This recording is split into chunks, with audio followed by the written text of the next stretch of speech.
it's really, when there's this portrayed bad guy, as in Karen Reed, and then you have this group of people that are conspiring against her, and then you realize something doesn't smell right.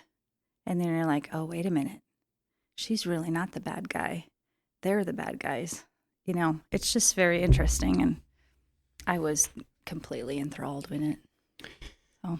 And now here we are, the jury dropouts. Yes, so officially we are off jury duty today as of like 3 o'clock. Yes. You can now freely speak about the case. Freely talk about it. Well, I'm Mike. I'm Jamie. I'm Marissa. And Marissa is behind the computer. She's going to feed us any details that we don't know or we don't remember. And I'm sure there'll be a few. And we're talking Karen Reed. Mm-hmm. And the not guilty verdict. Well, guilty on one charge. Yes, she was guilty on one charge. But not guilty on the major charges. The guilty verdict was on the OUI, or as out here we call it DUI, operating under the influence or driving under the influence, which she was sentenced to 1 year probation, and I believe she has to take some classes. Yeah, in the headline it said facing 1 year probation. So does that mean it's actually a done deal, or will they adjust that? I know. What I watched today when I watched a rerun, because I was busy working, I saw the judge actually, they did the sentence, and she issued the 1 year probation, and then the court reporter or whatever repeated it. And so that's a done deal. And okay. The other thing brought up that I'm not real familiar with, and maybe somebody else is, but they talked about sealed records. So she has 10 days to request that the court documents or that the verdict is not sealed, or it's automatically sealed. And once it's sealed, I don't think that she can go back. And this is my understanding, and I could be way wrong here, but then she can't go back and get some sort of information about the verdict, whatever that means, but not, I don't even know if it's important at this point. I mean, right. I don't know. I suppose it would have been important if it was like the first trial and there was that confusion and it was a mistrial because it was hung jury, maybe? What are we going to talk about? We're going to talk about the case, the details. Yeah, because, I had somebody, okay, so of course, I see Fox News, it comes up on my Facebook and it's live and breaking news, found not guilty on murder, yada, yada. And I reposted it and put, heck yeah, something like that, not guilty or something like that. And I had a friend actually say, really? ? Well, who do you think did it then? And I thought, oh my gosh, there is doubt. There is doubt by people. And so I just want to, and then of course, I just want to vomit all of this information. How could you think she's guilty with this, and this? And I think maybe let's go over some of that, of why I fully believe she was framed and I fully believe she was completely innocent, that people may not know because they didn't necessarily follow the case as closely as we did. And I think I don't know if this is going to shock some people, but as an ex-law enforcement officer, I'm not, people think that maybe that cops blindly follow other cops. Right. And there might be departments where that's true. I am not one of those. So I actually felt that she was not guilty pretty early in the case. So I can tell you, the first time I heard about this case, maybe it's the first time you heard about it as well, is I think it was on like a Fox News. It was a national news. It certainly wasn't local out here. But when I first saw it, I thought, wow, some chick backed over her boyfriend who was a cop. Yep.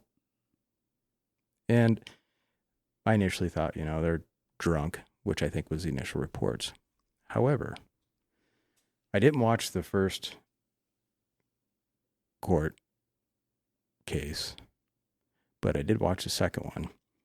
And all it took for me to really, I guess, maybe give this case a side eye to the law enforcement side is when I heard that law enforcement destroyed phones, their own phones. Right. And I thought, what the fuck? And this might sound maybe some bias, but at that point, I just based on that alone automatically thought, okay, she probably didn't do this, because the only people that destroy phones are people that are hiding something. And when they hide something, I automatically think guilt. I mean, why else? Exactly. So let's talk about... And not just destroy phones, but destroy the SIM card. Did you just... She destroyed your phone. Was that your phone? Yeah.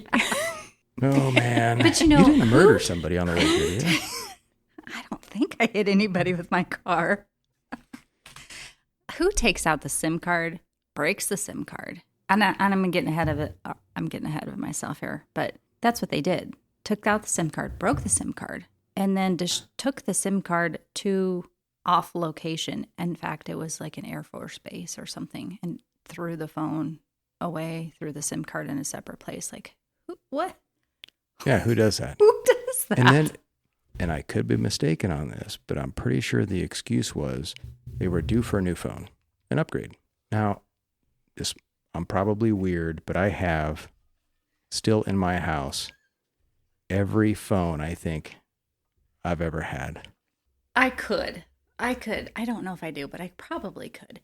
A little red Razor flip phone probably had some grainy picture that I just thought I still had to have. But anyway. So yeah, I heard that, and automatically, and this isn't the way you should investigate a case, but I can tell you, if I was investigating any sort of a case and somebody involved in the case, and it could be a witness, it could be a suspect, it could be an associate, if all of a sudden somebody destroys their phone, I mean, I'm immediately thinking, what the hell was on that phone? Right. And, it could be that there was something else on the phone that's related to either another crime or another incident that they didn't want to go public. However, it still looks really bad. So that's initially what made me think, okay.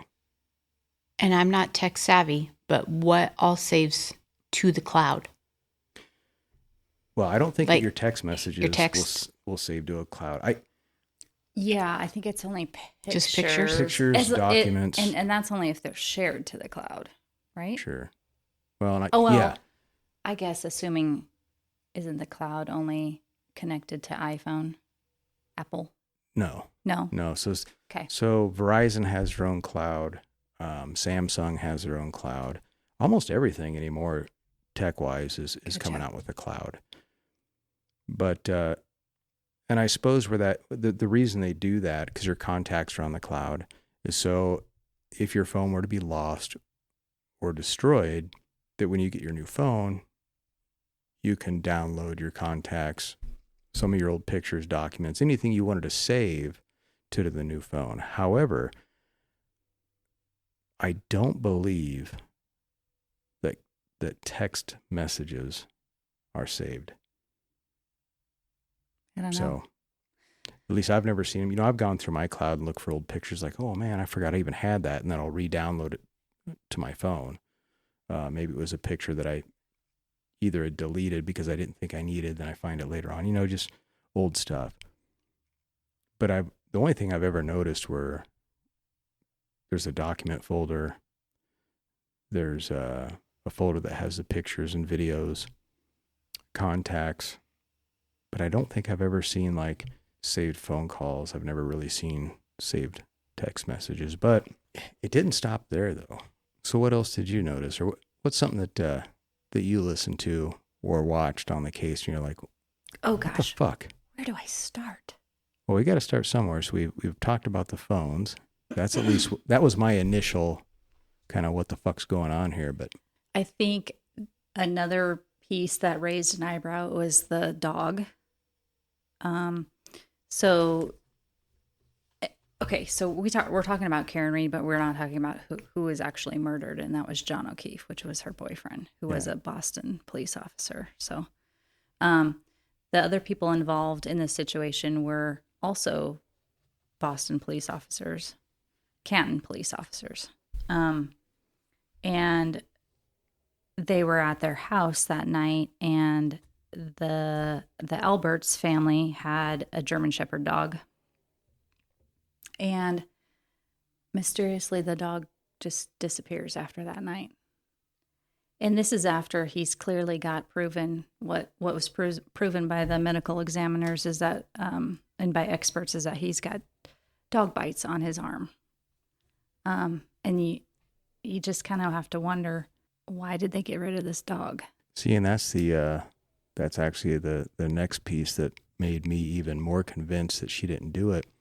And it wasn't just the dog bites. Of course, I'm looking at the pictures of the arm. They appeared to be bites of some sort. And of course, then they brought up the dog, and it's like, well, that makes sense. Mm-hmm. I've worked with canines. And I've seen dog bites, and yeah, they do look like dog bites. But besides that, she hit him with a car, supposedly. At least that's what they were saying.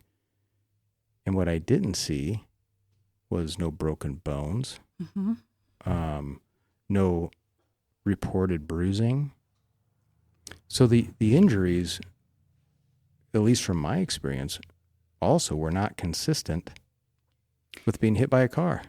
Yeah, and I think people who, like a layperson who might not know, and I have to admit, I don't necessarily know. I'm a nurse, but I'm not necessarily savvy in what exact injuries I'm going to see with a car strike. Yes, in common, when you think about it, okay, obviously, yeah, you're going to have broken bones. But what his injuries was a fractured skull. Basically, is what his cause of death was his fractured skull, and then he had, I don't know. We had a cut on his eye. Yeah, I was gonna say he had a laceration on his eye and his nose. They called them raccoon eyes, which the medical experts later described as coup contre coup type bruising. But initially, I mean, it looked like he got punched in the face. And I can tell you, coup contre coup injuries, for anybody that's not familiar with that, is actually how the brain bounces around in the head when it contacts something. Mm-hmm. So if you slam your head on the ground, there's going to be damage to the back of your brain, but there's also like a recoil. So your brain bounces forward, and now there's damage on the front side of your brain. And that would cause the raccoon eyes. Yeah, you see that a lot in shaken baby syndrome. So, and I'm not sure with a direct punch to the head. When I was in the training center, I was thinking that we discussed that, and I think that was a possibility that if you were punched real hard right in the face, that you're going to have that jarring back, which your brain's going to come forward. It's going to slam into basically the front of your face. And then as your head whips back, it kind of stops because your head can only whip back so far before your neck stops it. Then your brain's going to continue traveling, and now it's going to slam into the back of your head. So you've got damage to both the front side of the brain and the back side of the brain. But just looking at the injuries themselves, if you think about a car backing into a person, and supposedly it only hit maybe his arm. Well, that's where it didn't make sense, because he's got these injuries all over his arm, and he's got these injuries he's got a fractured skull. So initially when I heard about it, I think, oh, she hit him with the car and she hit him in the head, and that's what fractured his skull. But then that doesn't explain why he's got all these injuries up and down his arm.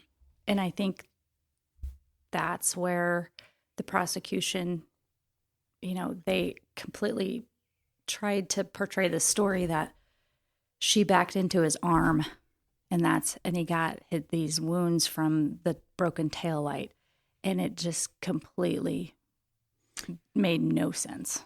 Well, no, and I'm looking at the picture of his arm right now, and it looks like the injuries start maybe halfway up his bicep, maybe a little bit higher, but halfway up the bicep. So you see what looks like tears or scrapes. Of course, we don't know how deep these are. It's just a picture, and then just about right at the elbow, above the elbow, there's two more. And then just below the elbow, there's several. And they go not quite to his wrist. So if you consider how big that area is, and he was supposedly backed into with the vehicle and it broke the taillight out. Well, what broke the taillight out? Was it his arm? Was it his head? Was it his face? In the injuries, at least looking at his arm, the area that takes was, it looks like it's bigger than the taillight unless his arm was bent. But then once again, it doesn't explain the injuries to his head and face. But would the taillight be that high up? Like that's... So let's talk about what they're saying happened, just so anybody not familiar with it. And nobody's probably going to see the title of this podcast and look at it without kind of knowing some backstory, but just in case. So supposedly this Karen Reed, John O'Keefe, their boyfriend, girlfriend, John, of course, is a member of the, is it the Boston or the Canton Police Department? Is Canton like a suburb of Boston? He was a Boston police officer. Okay. So anyways, the night kind of started out. They're all at the bar, and they're with other police officers from either his department, neighboring department, and then I think even an FBI agent, or not an FBI, ATF agent, which is Brian Higgins. So they're hanging out at the bar, and apparently they're going to continue this party over at another police officer's house who's there at the bar with him, and that is Brian Albert. So they get in their vehicles, they head over to the house, and John O'Keefe rides with his girlfriend, which is Karen Reed, over to the house. Now, supposedly, according to the police, John gets out of the car. They've been arguing, supposedly, had some sort of a disagreement. And did she supposedly start pulling away, and then she backed up at 20-some miles an hour and hit him and knocked him into the yard, where he was later found dead. The defense alleged, now is proven, at least according to what the jury found, is that she actually dropped him off. He went into the house. Something happened in the house, an altercation. That's where the dog that they believe caused the injuries to the arm happened during the altercation, which would make sense. And he was either killed in the house or severely injured in the house, ended up outside in the front yard, whether he walked out there himself or he was carried out there and left. So that's kind of the brief. The synopsis, yep. Yes. The Cliff Notes. But I didn't see anything that made me back up and rethink, well, maybe she did. So everything that I saw seemed to indicate that there was some shady shit going on. How the whole thing was investigated. You mean non-investigated? Non-investigated. The whole thing was just it was a circus. And so one of the things that, besides the injuries and the other shady shit, was even the investigator on how he conducted himself in the text messages that he sent, where he referred to her as did he say she was hot, but she had no ass? Right. Yeah. and that she was a crazy bitch. She was psycho, and he referred to her as a whack job cunt. Yep. She's fucked, and zero chance she skates. Yeah. Yeah. So at that point, I think, so far as an investigator goes, now he's completely biased. So he's only looking in one direction. Yeah, and this was like right after this accident. I mean, it was the day, that was the day they found him. He was already sending these texts to his buddies. Because they were asking about, okay, what's going on? What's the story? Give us a scoop. And he's like, yeah, the girl's fucked. You know, pin it on the girl, basically. Yeah. And yeah, one of his buddies says, well, is the homeowner gonna get in trouble for it? And he's like, nah, he's a Boston cop. So just right off the bat, yeah. Yeah. He's a Boston cop. He ain't going to get in trouble. Yeah. So now you know that he's just, no matter what, he is not looking that direction. He just ain't going to do it. No. So there's only one route left for him to go. He's got to prove that she did it. So let's talk about when the cops even show up. So he doesn't show up home. Karen goes and picks up a friend, which was, who'd she pick up? Well, okay. So she makes a phone call first. Let's back up a little bit and kind of get to where she's leaving from. So basically what happens is, the backstory is that her and John have this kind of sketchy relationship now. They're not really on the up and up. They're kind of deciding whether they want to continue this relationship or not. She's feeling very used from what she expresses, and I think he probably liked to have her around when he wanted to have her around, and that was probably about it. It made her mad. I think she probably wasn't getting what she wanted out of the relationship. So basically, when she drops him off, she doesn't go inside because she doesn't really feel welcome. She's not real good friends with these people. And he goes inside to try to sniff things out to see if they're welcome or not. Well, he doesn't come back. And so it pissed her off. And she immediately tries calling him and saying, like, okay, hey, what's up? Like, are we welcome? Am I coming in? And he doesn't answer. He ignores her.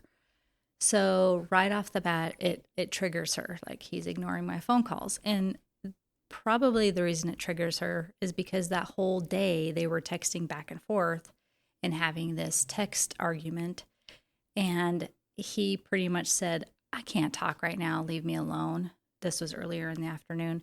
And she's kind of acting a little bit neurotic and is doing this constant calling. And she calls him back to back to back to back to back to back. And he's ignoring her phone calls throughout the afternoon. And so when this happens later on in the night, and he did the same thing, she calls him on the phone to say, hey, are we welcome? And he ignores her call. I think it triggered her. And so she was like, F this, F you, buddy, I'm leaving. And so she left.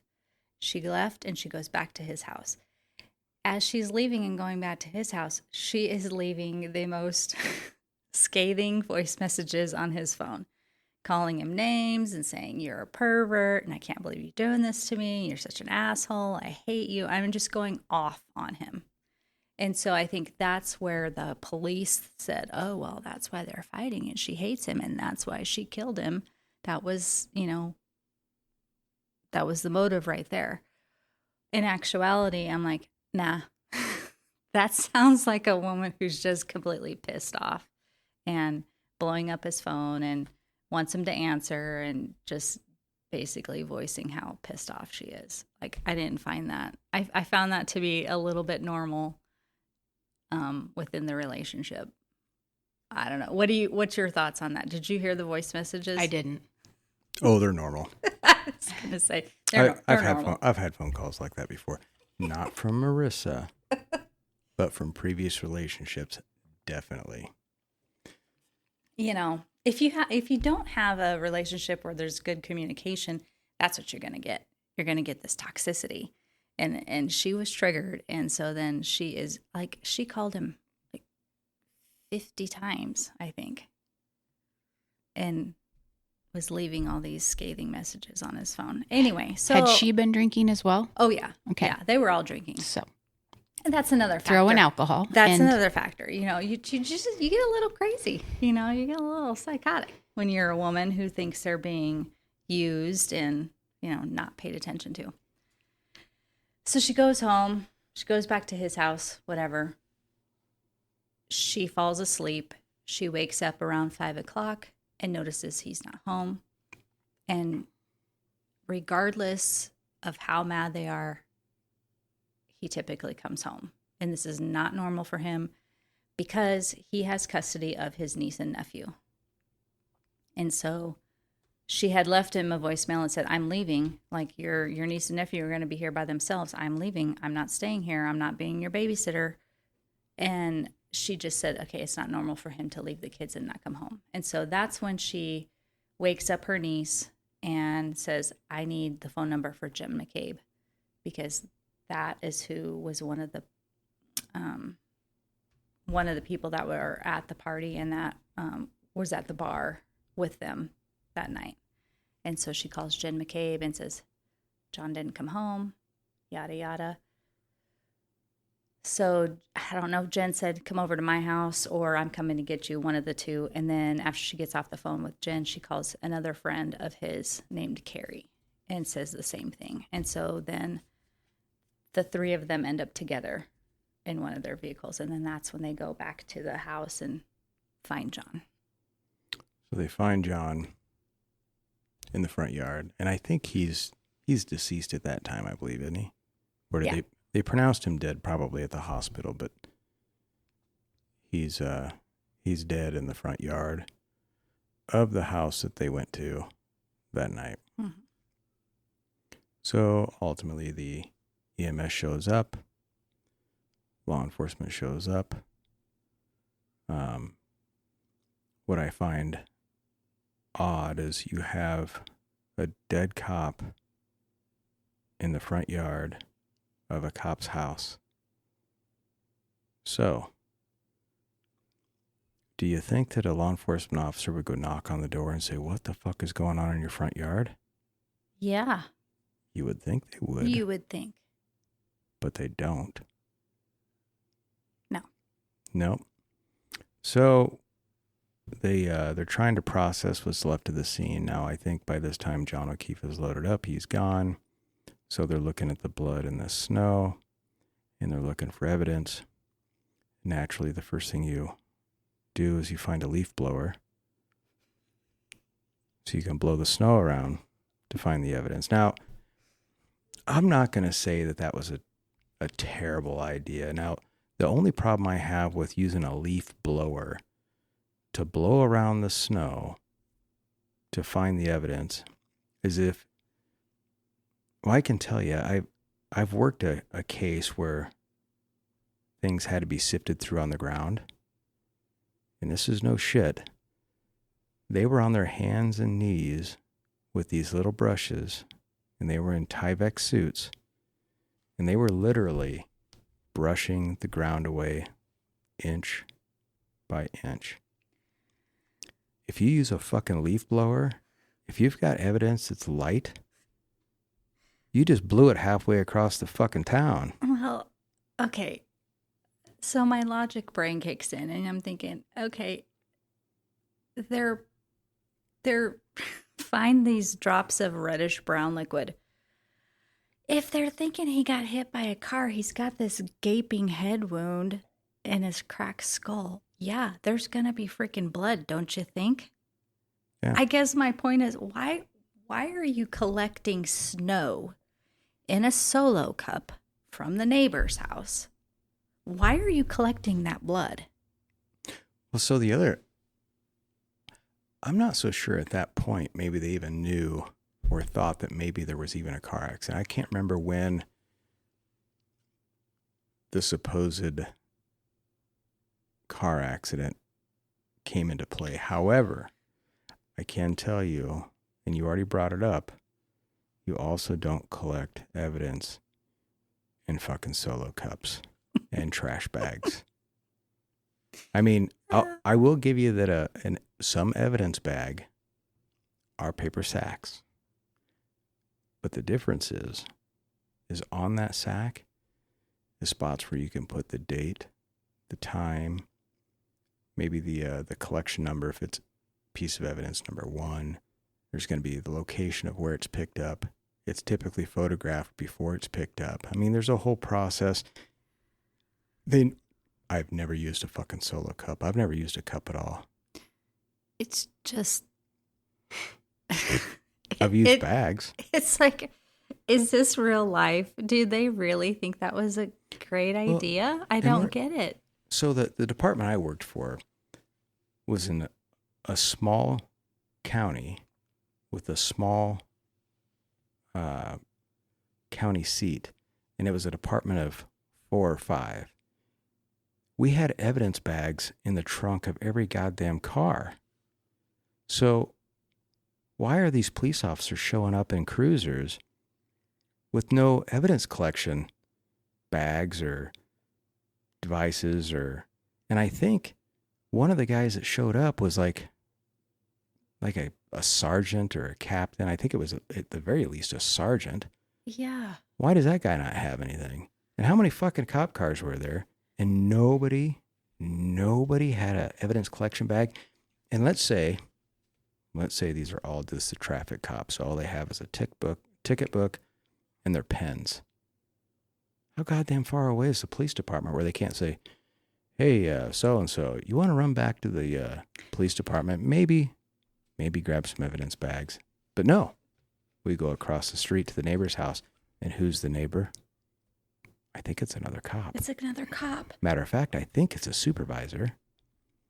And he says, hey, let me grab some Solo cups out of the stack on my fridge, and here's some woolen go bags. Well, even some hinky-dinky bags, whatever you... So Boston PD, so they're a larger agency. So they probably have the PD, probably a CSI of some sort. So do you think that they were waiting for CSI and thought, oh, we better grab this before? And No, nobody does that. If you're waiting for CSI, you're not touching anything. You might mark something with a flag or with a paint marker.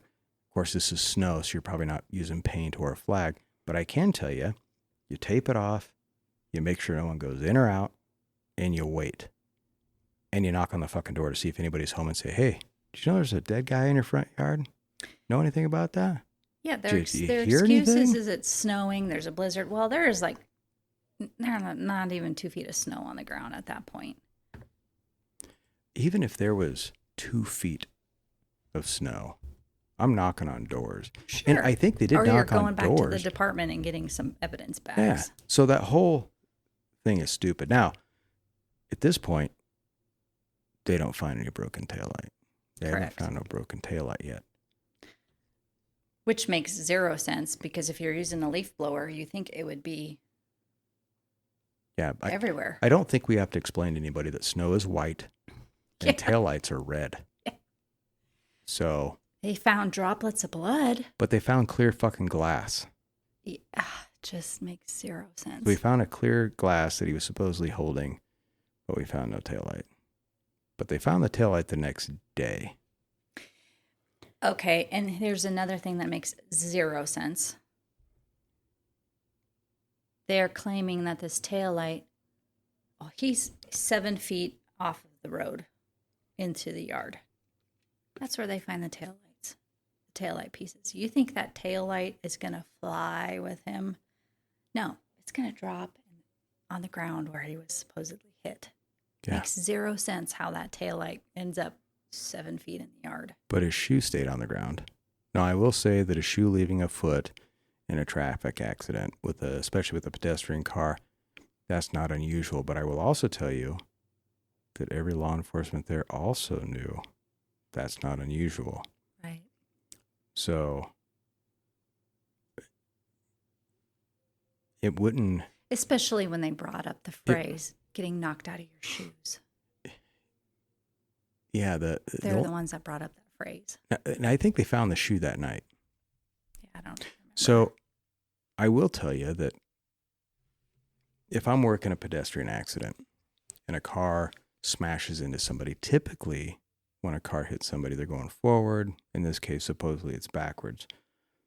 But wherever I find the shoe is probably going to be very close to where I find broken pieces of plastic from the car.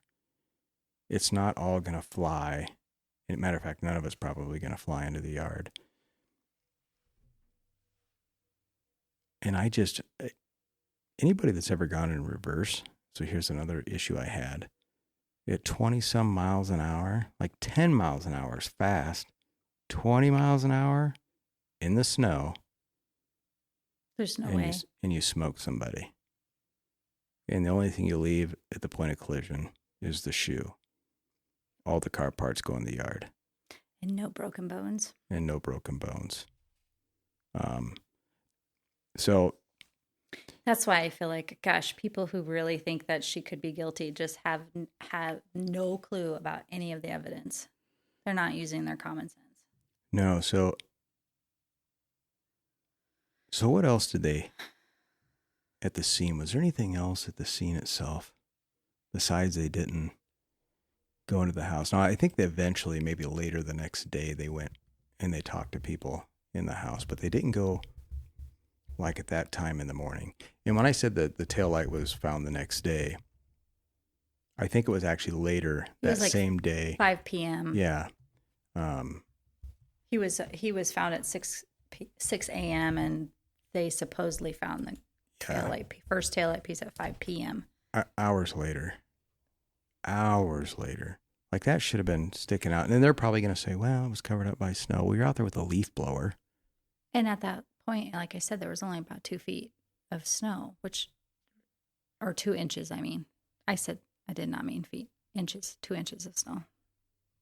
2 inches. Yeah, the whole thing with that scene, I probably would have been scratching my head like, that's weird. So after they find the taillight, I guess, they do go pick up the car. And No. They picked up the car before they found the taillight pieces. Oh, did they? Yeah. Oh, that's how the taillight pieces got there. That's right. So, and I think that they based that on, they were saying that she said, they state that she claimed, I hit him. However, there's other witnesses that say that she said no. Do you think I hit him? Did I hit him? Yeah. So more of a question. Yeah, because she has no clue what happened to this guy. And she's and I would do the same thing. Your boyfriend's dead and you're thinking, what in the hell happened? And so her brain is going 1,000 miles a minute thinking, what the hell? What's going on? Did I hit him? And just completely like oblivious as to what's happening. He was found not far from probably where she dropped him off, because I think she dropped him off in front of the house. I don't think she dropped him off in the driveway, at least it's my understanding. You remember? It's just past the mailbox, I believe, is where she dropped him off. That's where she said she dropped him off. Anyway, so they collect the vehicle. They put it in the Sally Port. Which, back up just a little bit, because at 5 o'clock when she discovers that he's missing and calls the 2 girls and they say, well, let's go look for him, come to my house. She's frantic. She backs up in the driveway and she happens to back up into his car that's in the driveway. Yep, which they don't. So they don't know this at that time. But in court, they play a Ring video from John's house. And you can see in the Ring video, and they blow it up, that she backed right into it and that tire moved. And it's like, oh, maybe that's how the taillight got broke. Mm-hmm. The other thing that's interesting is when we say the taillight was broke when she backed into the vehicle, there's something else I noticed. She pulls away. There's red lights on both sides of the vehicle. And when they were showing pictures of her vehicle in the Sally port with the broken taillight, the taillight's not even there. It's completely gone. It's gone. So Every where the hell did single the red piece light of- come from? Yeah. And this is when she leaves to go find him. So if she's already backed into him, busted the taillight so bad that it's gone, there's going to be a big, huge, bright white light as she's pulling away. But all you really see is two red lights. Now, I did see some video footage where they really zoomed in, and then you can kind of see some white light.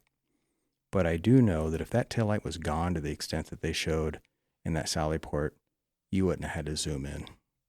Right. And they're claiming they found part of the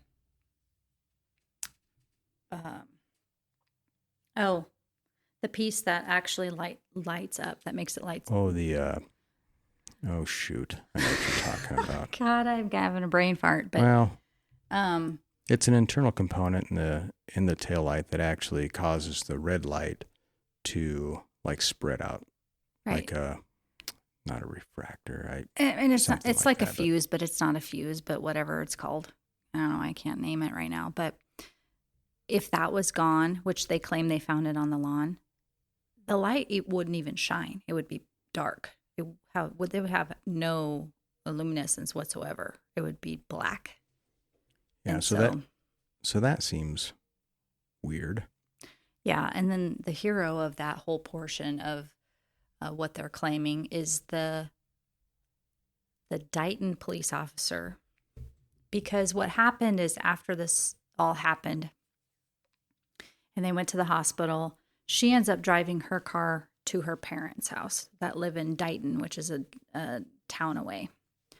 And they have to then confiscate her car and pick up her car. So the Canton police call the local Dighton police because evidently if there's evidence in their jurisdiction or their town or whatever, they have to have assistance from them to pick it up. So, But it is a common courtesy to call that agency to say, hey, we're going to send officers or agents into your jurisdiction to collect a vehicle. So they typically go with right. while you collect that evidence because you are out of your jurisdiction. You're in another jurisdiction. Yeah. So this Dighton police officer takes note of what the taillight looked like when they picked it up. And he says, yeah, there was a piece broken about the size of a playing card, maybe a dollar bill, maybe a little bit more narrow, but that's it. That was all that was missing.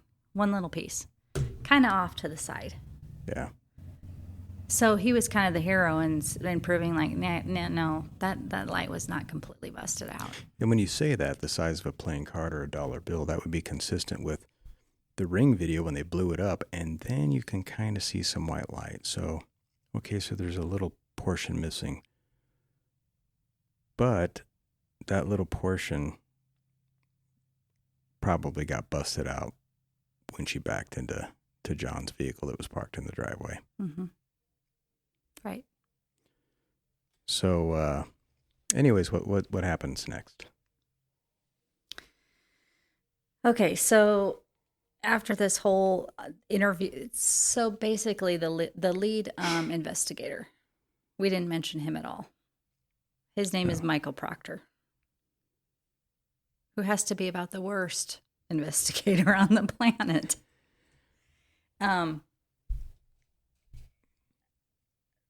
Yeah, I guess we did talk about his text messages and all that, but when he takes the vehicle into the Sally port, that's where the other shady activity is because he's in that Sally port with the vehicle for a long time, plus a couple others that are mentioned throughout the trial. And then miraculously, the video footage from the Sally port goes missing. There was a lot of video that went missing. Mm-hmm. lo and behold, there was some still pictures that were submitted into evidence that they were trying to prove that when these officers were examining the vehicle and either dusting for prints or trying to collect evidence or DNA, whatever it was from that portion of the vehicle, that they were on the opposite side in this picture. And in reality, they submitted the picture in reverse. And it wasn't, it was the defense that actually picked up on that and found that, like, they purposely inverted this picture and submitted it to make it look like it was legit. And the defense actually figured it out because of the wording that was on another car was backwards. Sure. So after they really inspect the vehicle, then they go back out to the crime scene, and lo and behold, all the taillight pieces that they didn't find all day. They didn't find with the leaf blower. Now they're all there. Well, yeah. But yet they weren't all there because several pieces were found several days later. Like, I think there was even up to like 18 days later there was pieces found, which is odd. Yeah, that makes no sense. So I don't know if they didn't collect all of it, because I don't think that they collected enough of the taillight that they could reconstruct the taillight with the pieces. Like, there was probably still some missing. Probably in John's driveway. I don't know. But well, that was another piece too that was just completely botched investigation, is they put all of the pieces together in with the same bag as his clothing. And then didn't submit it into evidence, or didn't like secure it anywhere. Proctor carried it in his back seat for 2 weeks. yeah, that's pretty common practice for me to keep evidence in a patrol vehicle. In a Like never. in a shopping Yeah, stuff bag next to in my the back groceries. with his wet clothing. Yeah. What the? Oh, jeez. So I can't even believe people believe some of this stuff. It's so common practice when you collect evidence. Excuse me, is you're at the scene. You collect the evidence wearing gloves and put it into real evidence bags. You secure it in your patrol unit. As soon as you're done at that scene, you're going straight back to the department. You're removing all the evidence, and you're checking it into your evidence lockers. Now, some departments, ours didn't have one, but some departments have evidence rooms that are so large that the evidence lockers have their own, like an evidence tech or an evidence officer that you give the evidence to. He checks it in, which I think that they have, and they put it in their lockers and they label it. In our department, it was pretty small, so we just had one room, which was a vault. And if I remember right, I think we had lockers. We had a refrigerator in case there was blood or anything that had to be kept cool or cold. And we would lock it up, and we would take the key, and we would put the key typically in our desk or somewhere with us.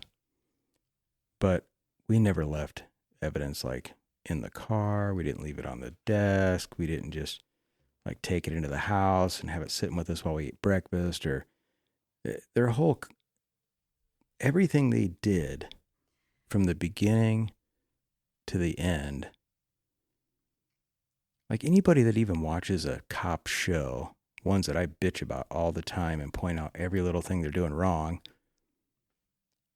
even somebody that just watches that show knows that you don't drive around with evidence just sitting in the back of your car and you're like, God damn it, picked that up a couple weeks ago. I should probably maybe carry that in now. And you certainly don't put articles of, let's say, clothing. Matter of fact, when you're collecting evidence, everything is separated out. Everything has its own bag. You certainly wouldn't mix clothing with busted up pieces of plastic or glass or anything else. Because then later, when you get to court and prosecution is pointing out how little bits and shards of plastic were found in the fabric of the clothing, well, no shit. It was in the same freaking bag. Exactly. And they also pointed out, which I thought was kind of comical, all of the holes in John's sweatshirt that were supposedly caused from when the vehicle backed into him and tore through the clothing and into his arm where the dog bites were. Except it was later found out that, oh, wait, the medical examiner, somebody else actually cut those holes in the clothing. Yeah. And then the prosecuting attorney had to recant and say, whoops. Yeah. I mean, it just stunk to high heaven. The whole thing just stunk. The whole thing was trash. Yeah. I mean, let's say that Karen did it. Even if she had, they had this thing so fucked up that you couldn't find her guilty anyway. Oh, because right. everything you did was wrong. I actually can't think of a single thing they did that was right. And then, to make it even better, was the expert witnesses. Oh, they were amazing. They were amazing on one side. Yeah. On one side. So, if I was a juror. Amazingly embarrassing for, Yes. for the prosecution. So if I was a juror, so that you have two companies that do accident reconstruction. One is hired by the defense and the other is hired by the prosecution. The prosecution hires a company called Aperture. And the defense hires a company called ARCA. However, ARCA's already been hired to do an accident reconstruction of this case. Originally hired by the feds, the FBI, Justice Department. Which is funny because they can't, during the court case, at least in front of the jury, they can't use the words Justice Department, FBI, feds. They have to call it an outside law enforcement agency. But, so each of these expert witnesses does their own analysis. And if I'm a jury and I'm watching the testimony between ARCA and you see the testimony of Aperture, you're going, what the fuck is with this company Aperture? Which I would be curious to know how much longer that company's in business, because their expert witness,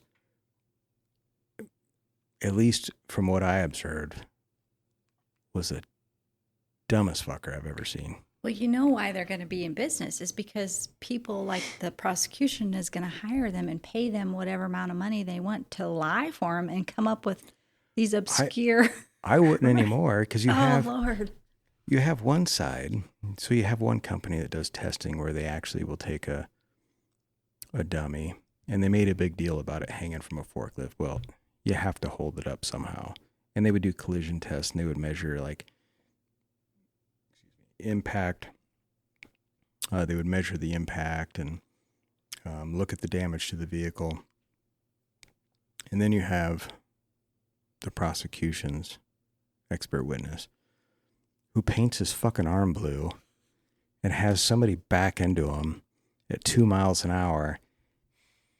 And he actually leans in. You can watch it. He leans into the car and then spins himself around.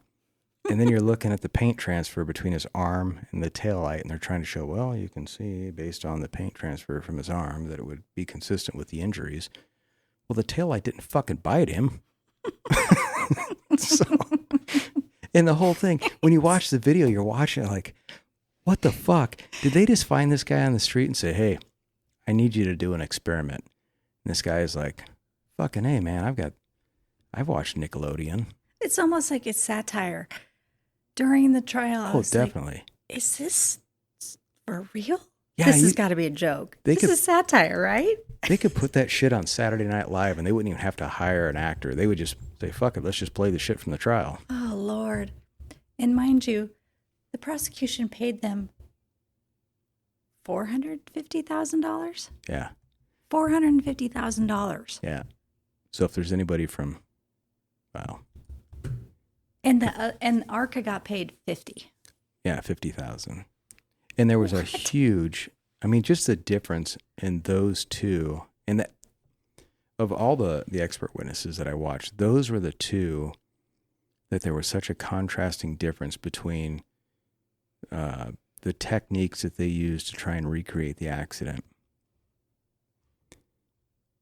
It was unbelievable. Like, I couldn't believe what I was watching when Aperture was testifying. And there was like, I think I saw 2 witnesses from Aperture, and both of them, I just thought, I wouldn't hire these fuckers to mow my lawn.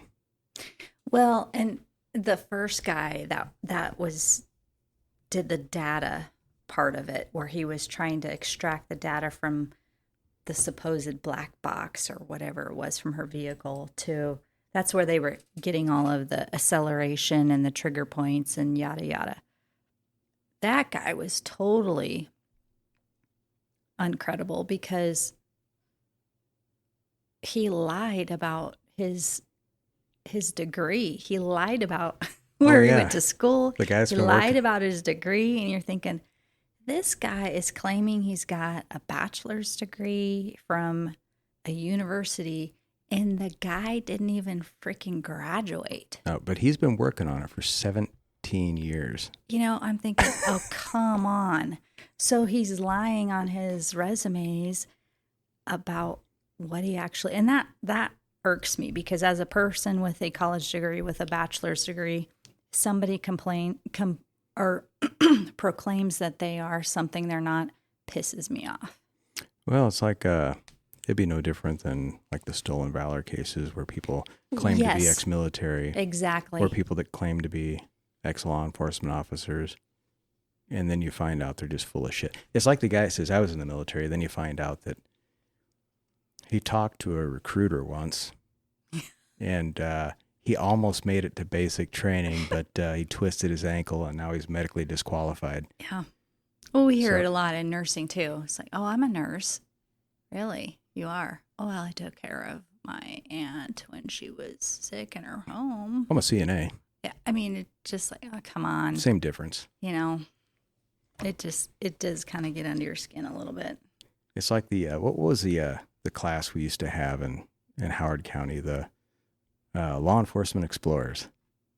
It would be about like somebody that was in Law Enforcement Explorers saying, well, I'm a cop. I was a cop once. Yeah. Bad. Real yeah, bad. that guy was pretty funny. Well, so what sealed the deal to me, though, is the medical experts.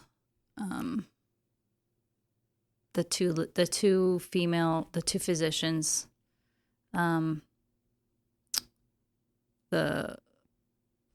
one that was in pathology, and the other gal that was a medical expert, and she had her expertise in dog bites. Actually, they both had expertise in dog bites. Both of these experts said he didn't get hit by a car. They stood on business, all 10 toes down. He did not get hit by a car. Oh yeah, just came right out and said it. Those women did not flinch when they said it. No, one of them was actually kind of funny to watch, because I think that she was kind of being picked on a little bit by the prosecution, maybe discredited. And she had been, was she the forensic pathologist? The forensic pathologist, yeah. Yeah, she's only been practicing since 1981, so she's got a couple of years under her belt. And she's testified as an expert witness in other cases, and she's worked with thousands of deceased bodies. And I think she kind of had enough, because I think it was day 2, and it started off right in the morning, when the prosecution says, "Good afternoon." And she fires right back that it's like, well, It's 11:50. Yeah, that was funny. It's 10 till. Like it was oh, it was epic when she said that. I'm like, oh, we're starting the day off like this. Well, Let's go. Maybe she did that because they were maybe nitpicking some things that were just probably didn't even matter that she said. And then he says good afternoon when it's not afternoon, even though it was close. And she's like, well, if you're going to nitpick me, well, fuck you. It's not afternoon. Turns out that I think why they had this animosity towards each other was he actually hired her or used her in a case. And she actually, she's a medical expert. She is saying what she sees, and it didn't go his way in that previous case. And ever since then, he hated her and they did not get along. And so it's funny because it's like, oh, okay. It doesn't matter what side hires her. She's going to say what's the truth. So I kind of feel bad for Hank Brennan. I don't. The reason I feel bad for this guy is, one, he's not the district attorney. He was hired by the district attorney's office to prosecute the case. So really he's only doing what he's hired to do, but he was so outmatched by the defense team. He didn't have a clue. He had to know, or he didn't have a chance. He had to know that he didn't have a chance. And it probably didn't take long, especially when the expert witnesses took the stand. He knew he was toast. He had to know he was toast. And so in a way, I kind of felt bad because I thought, this guy is just getting his ass kicked every day in court for weeks. And he had, I guarantee there was no day that he went home and said, well, honey, went good today. Well, but he was so arrogant. And then to pull the shit he pulled with the sweatshirt, that kind of thing. That to me, I was like, no, okay, I don't have any sympathy for this guy because he's outright lying and trying to pull the wool over eyes. And at some point, or would you just freaking roll over and take it? And it's like, come on. Like, why now he's got to pull out lies, like flat out blatant lies. Well, imagine how it would feel being, now I don't know Hank Brennan's past. I don't know anything. You don't? No, I really don't. He defended Whitey Bulger. Oh, Hank Brennan. Okay. So I guess I did know that. The mobster. But imagine what it's like. I mean, he's a defense attorney. He's not a prosecutor. Yeah. So that's kind of where the disconnect is because he is used to being a defense attorney. But imagine being Hank Brennan. You're on the prosecution. And you look over at the defense. And you see the defense is stacked. Like their attorneys are the best of the best. And so he probably felt like he had to puff his chest out a little bit, but he had to know that he was getting his ass kicked every day. And I don't know, I would almost hate to be that guy because who the fuck's going to hire you now? Like you just as well just stick to DUIs and shit. Like if I was going to be a defendant in a high profile anything case, I'm not going to say, I watched Hank Brennan in that Karen Reed trial. I think I'm going to hire that guy. I know, and it's so out there now that everybody. Well, I say that, but really, still nobody knows about the trial. So, but so many people have eyes on this case. Oh yeah, and it's gone. And now that there's a verdict, that's what we're going to see. We're going to see all these clips of him and. What there was something else in this case too. Well, there was a conduct also of the judge. Oh yeah. So I don't, I'm ex-law enforcement. I know I've mentioned that once or 1,000 times, but I don't go around really bashing judges too much because I might end up in front of one of them. But she was awful. So maybe they do things different out east. But just her demeanor and kind of how she acted towards the defense versus the prosecution. Yeah, she clearly showed bias. But It seemed to me, and the weird thing is, if you watch a court case, typically when somebody objects, they're allowed to give the reason for the objection. But for whatever reason, she doesn't allow that in her courtroom, which I thought was strange. Like normally, if somebody's going to object to whatever line of questioning that the other attorney has, they state the reason for the objection, and there wasn't. So if you're just watching the case, like myself or anybody else, you're probably wondering, what the fuck was the reason for the objection? yeah. And it was constant. Like, they objected all the time, and most of the time, when the prosecution objected, I wish I had a tally sheet. There was. People did take tally sheets of it. It seemed like they were typically sustained. Mm-hmm. And the defense, when they would object, and they had some that were sustained, but a lot of times she would say, no, I'll let them answer that. Right. And when you don't know the reason for the objection, that makes it even worse. You're like, why? What's the grounds for the objection? And I don't know, maybe she figures that a dummy like me wouldn't understand anyway, because I'm not a lawyer. Well, the story is that this is typical for this area. Well, it is East. So there apparently is a lot of corruption in this area, which is why the FBI was involved in the first place. Sure. And it's not the first time the FBI has been involved with looking into a case that involves... in the same area. The Canton Police Department. Correct. That might be another case we'll have to talk about. I think we are definitely going to have to talk about it because it kind of ties together and why the FBI is originally involved because of what happened to Sandra Birchmore. So we'll talk about her another time, but I think that's ultimately why the FBI led them to this case is because you could blatantly see that there was a mishandlement of the investigation, it was trash. If not corruption. And yeah, I think it seemed to me a clear case of... and it's going up to the DA's office, to that Michael Morrissey. He's the DA, so it's coming from him. There seems to be a brotherhood issue out there, and if anybody's not familiar with that term, in law enforcement, when they talk about the brotherhood, it's police officers looking out for other police officers, to the point where if one police officer sees another police officer doing something bad, wrong, or illegal, they might, on some level, scold the officer. But if it comes down to the officer getting in trouble, they're going to have that officer's back, and they're going to cover up and do everything they can to keep that cop from getting into trouble. Yeah. And I've personally had experience with that, with law enforcement officers from out east.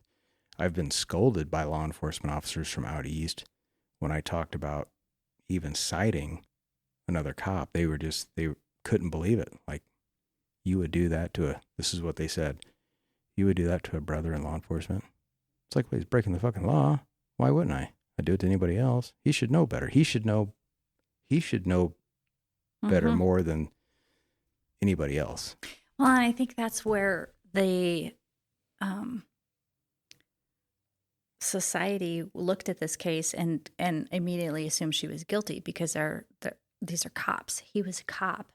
The other people involved are cops. So you automatically have this perception that cops aren't going to do anything wrong.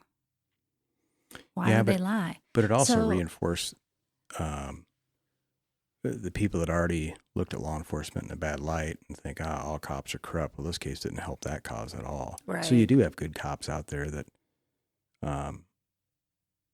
don't fall for the whole brotherhood bullshit. But because they're wearing a uniform, people are going to look at him and say, it's probably another corrupt cop. Yeah. Well, and in the backstory, too, is allegedly this Brian Alberts, whose home that they were at, he's had run-ins with these types of situations before where he's gotten into a fight with another officer. He's hit a fireman over the head with a liquor bottle. he gets into lots of altercations and is never reprimanded.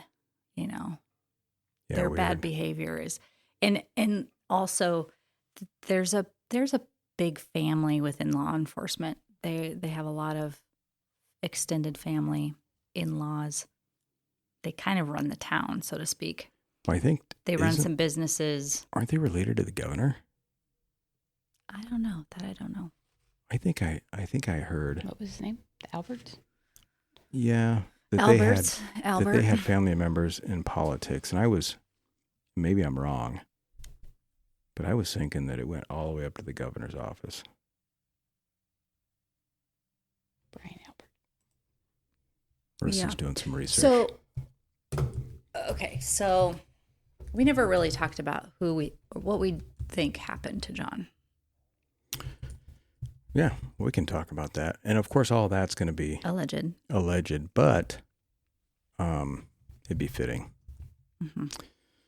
So we can probably back up a little bit to why Karen might not have felt real comfortable going into that house because of another individual that was in that house. Right. Brian Higgins. So, according to text messages, there was some, and this isn't good for Karen Reed, but so there was some texting back and forth between her and Brian Higgins.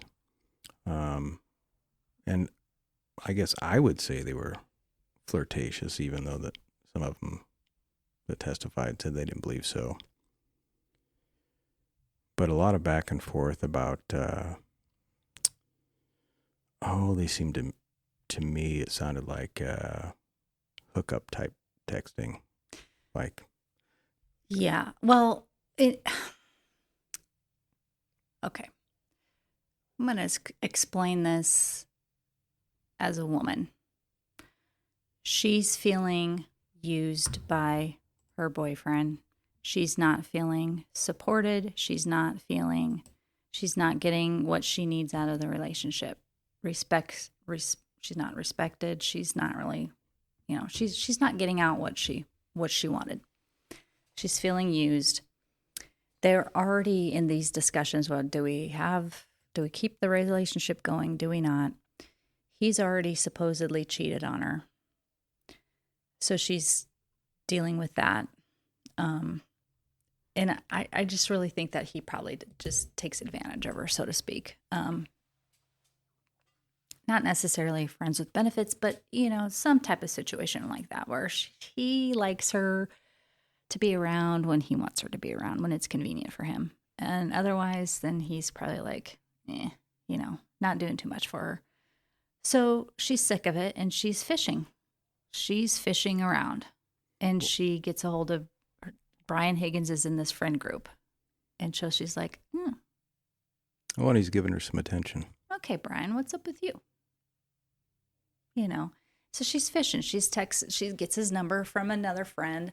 She starts texting him and he's kind of suspicious at first in these text messages. Like, why are you texting me? Like, he's obviously like, why is this hot girl texting me? And he's suspicious. And she's like, oh, well, I think you're kind of cute. And, I think we've got a lot in common and yada, yada. And they just kind of have these friend conversations back and forth. Well, then it kind of escalates a little bit via text. And I think you're hot, yada, yada. And then they eventually do meet up. After they meet up, she ghosts him. So I can speculate what happened. Well, yeah, so they go to the bar that night, and she's there with John.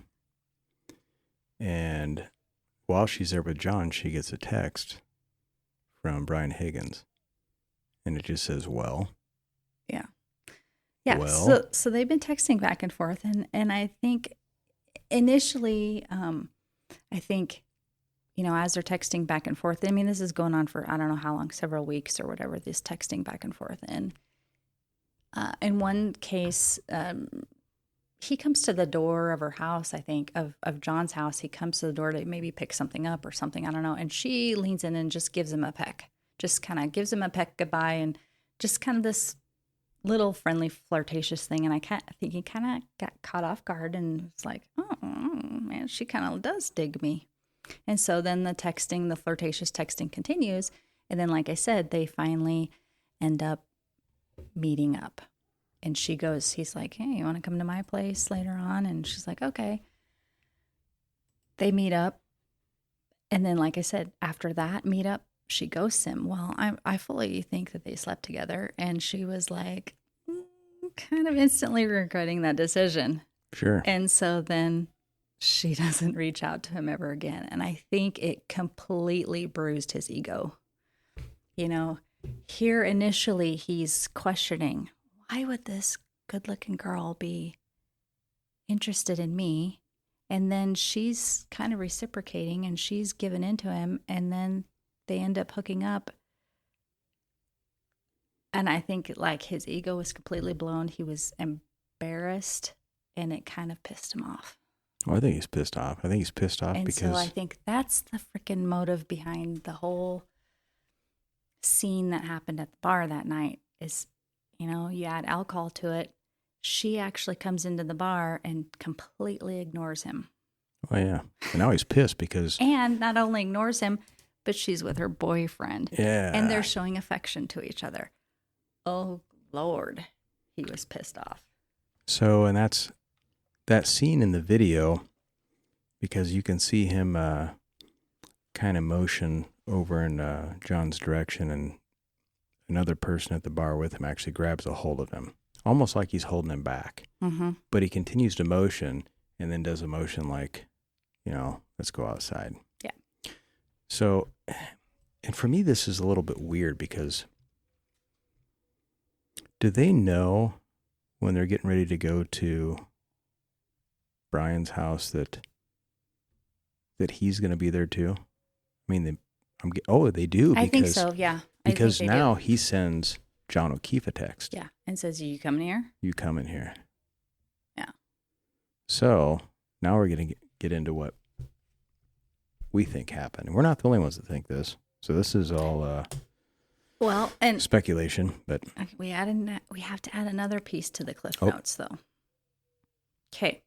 So what happened prior to everybody going to their house after the bar was earlier in the night, the son was having a birthday party.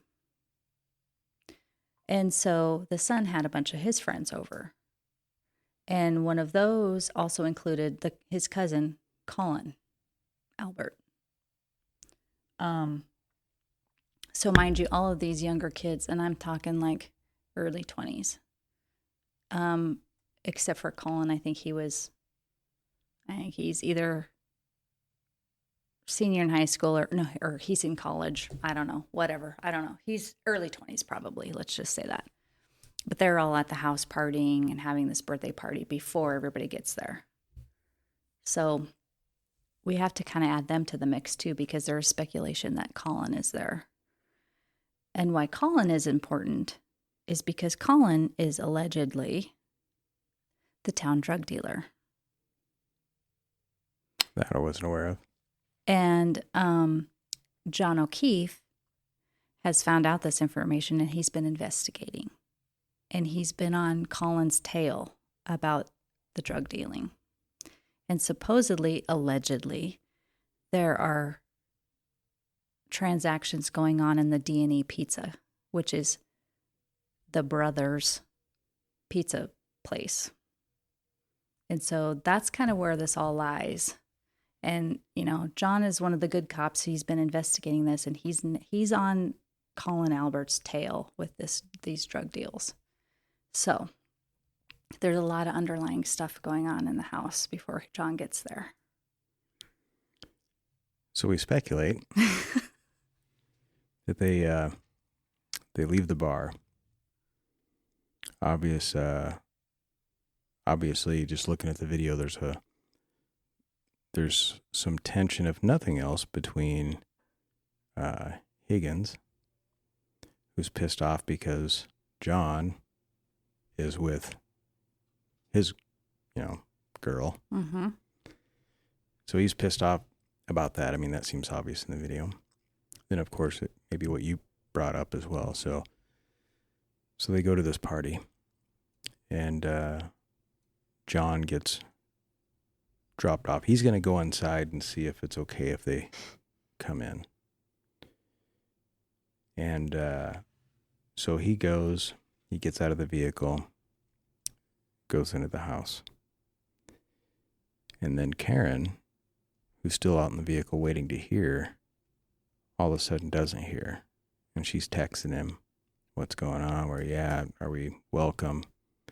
And he ain't saying shit back. So that's where we discussed earlier, where she gets pissed off and she leaves. So we speculate that John probably goes into the house.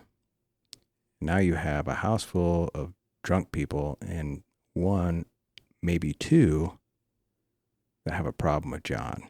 Mm-hmm. One who really has a problem with John that night already. Right. Who's boozed up. And these are big boys, too. Oh, yeah. Big boys. And so we speculate that John gets rolled. There's probably a confrontation. John probably doesn't have many friends in that house. Right.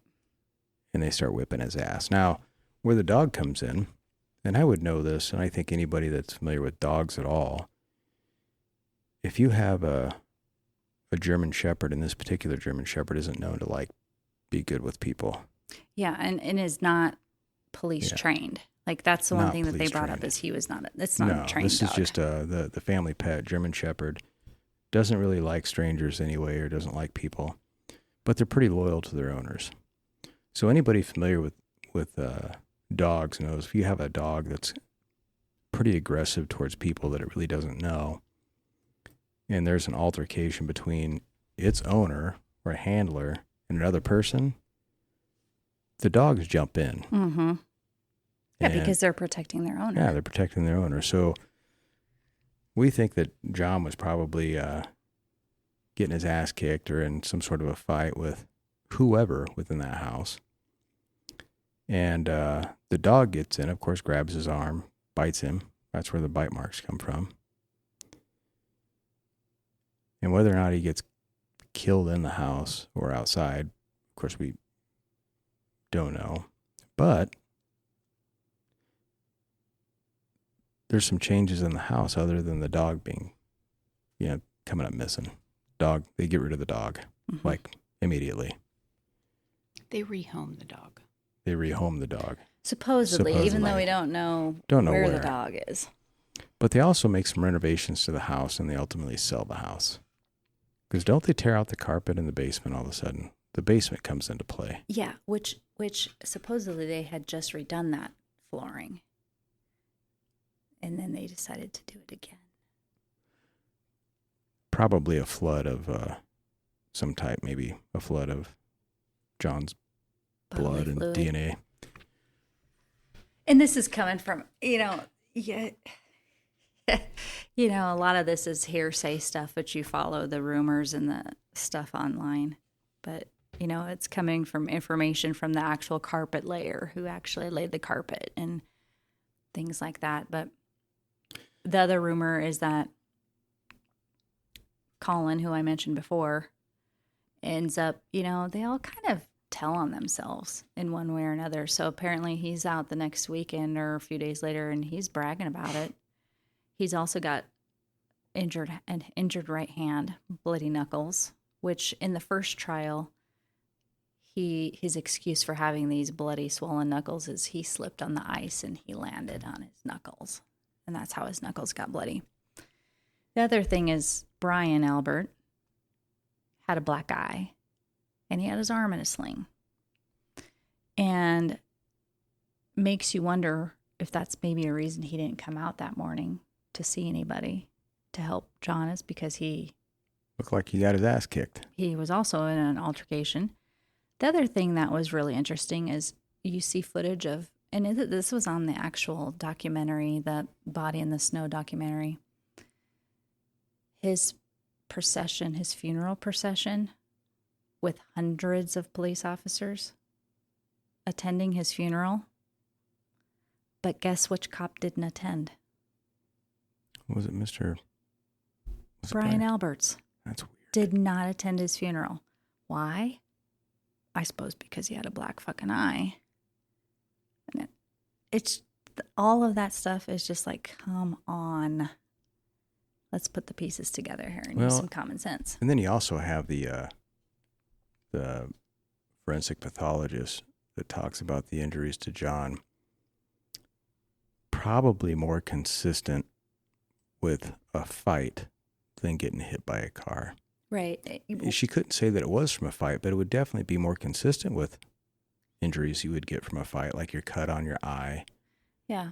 And she described the laceration in the back of his head and like in detail and how it would happen. And she said he had to have fallen back. He fell back on something with a ledge and something that was granular because it left little striations in his skin.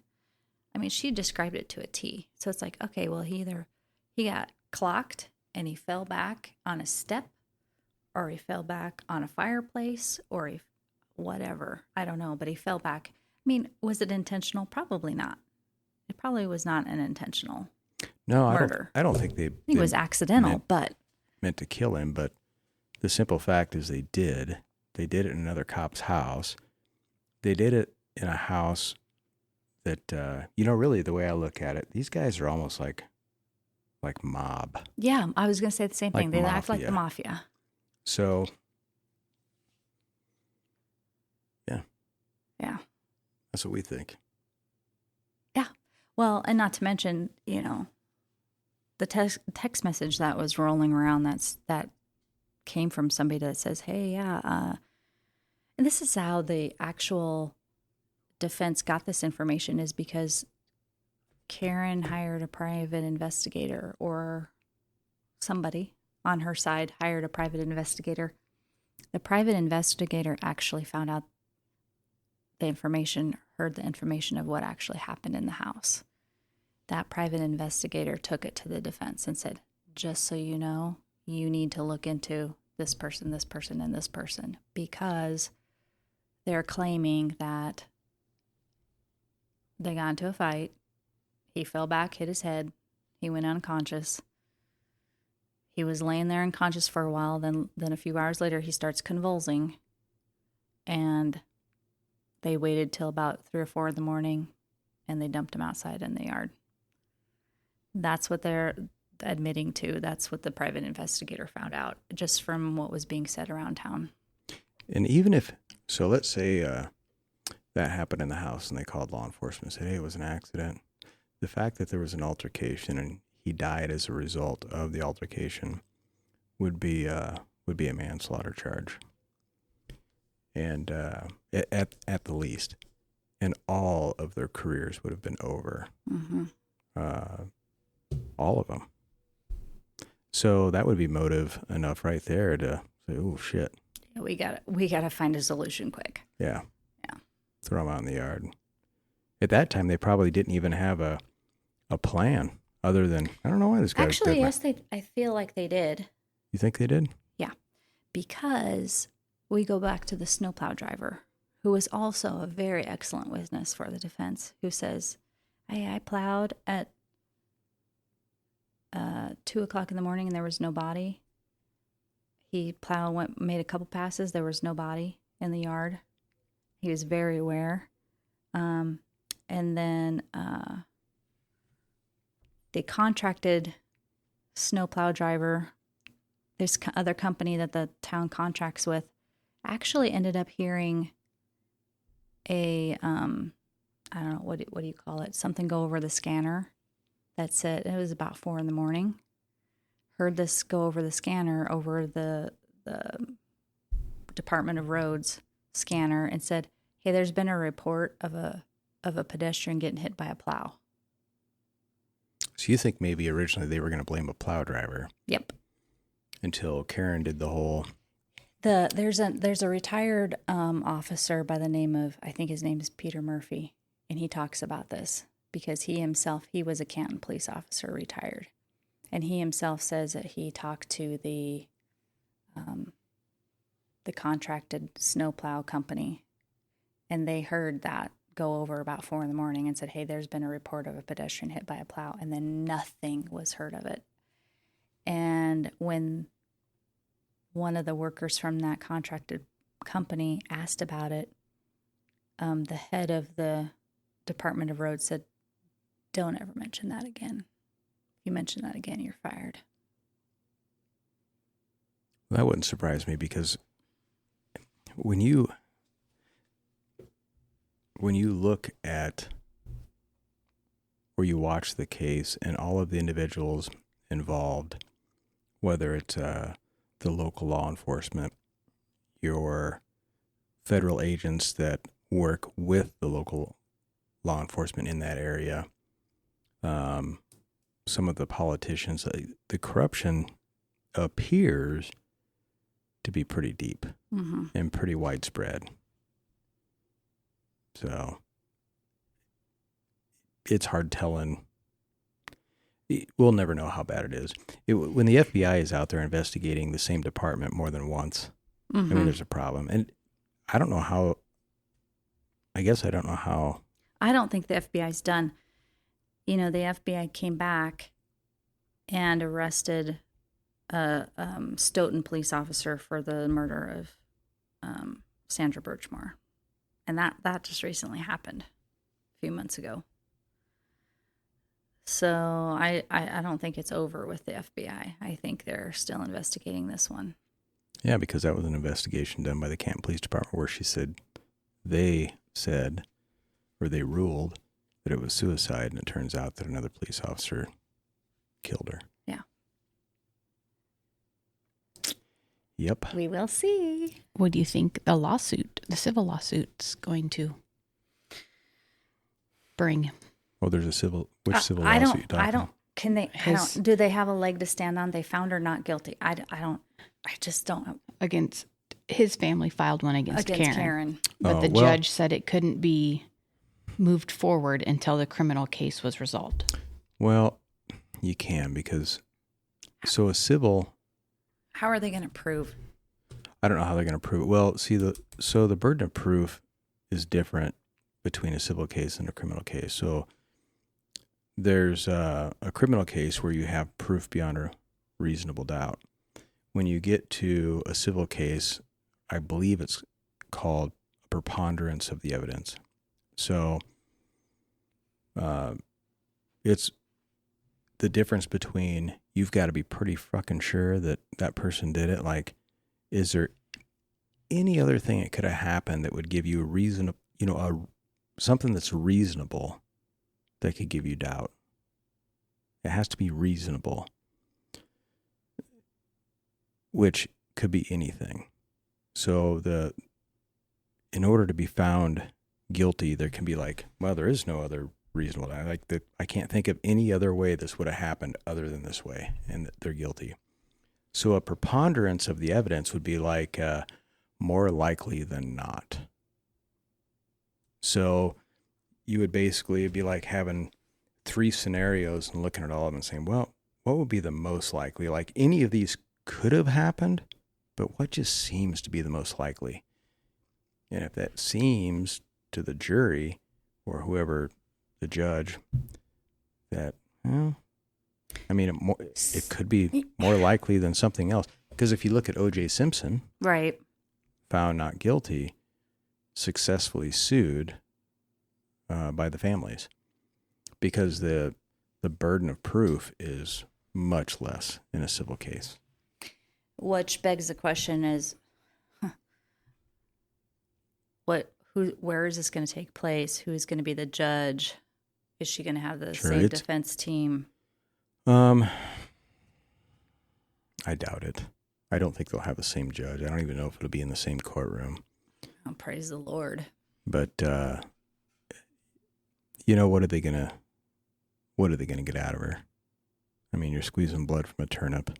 Even with O.J. Simpson, by the time that they got to him, I mean, they were taking things like his Heisman Trophy, and of course, I personally believe he's guilty of what he did anyway. But regardless, I mean, they couldn't get a whole lot out of him. And there's even less to get out of Karen Reed. She's not a celebrity. Now, what they might do, and I don't know, I think this is possible. So may get a book deal. Yeah. She's probably going to get paid for some interviews. And so they could lay claim to any revenue. Take the royalties from that or whatever. So that could happen. It's against her and the 2 bars. It's overserved is what they're claiming. Yeah. Every bar overserves. Never been to one that doesn't.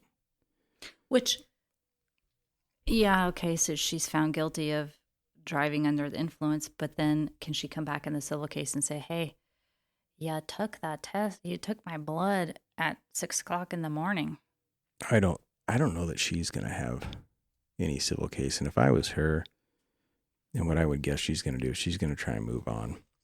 And she's probably it's going to be tough for her to probably find employment. So I think that she'll probably take any sort of a deal she's going to be offered. I mean, I probably would. And I feel, the worst part of this whole deal is you still have somebody who's dead, who didn't do anything wrong. Right. And whoever is ultimately responsible is probably never going to be brought to justice. Probably. They might. We'll see how this federal investigation rolls out, but it's going to be tough. Could be interesting. Yep. What kind of time we got? 1 hour, 41 minutes. Oh. Holy moly. What do you think? Yeah. Should we wrap it up? Oh, yeah. All right. So to be continued with Canton, yeah. Massachusetts. Oh yeah, there'll be more. Yeah. So, well. All right. Have a good night. Good night. Bye. Later.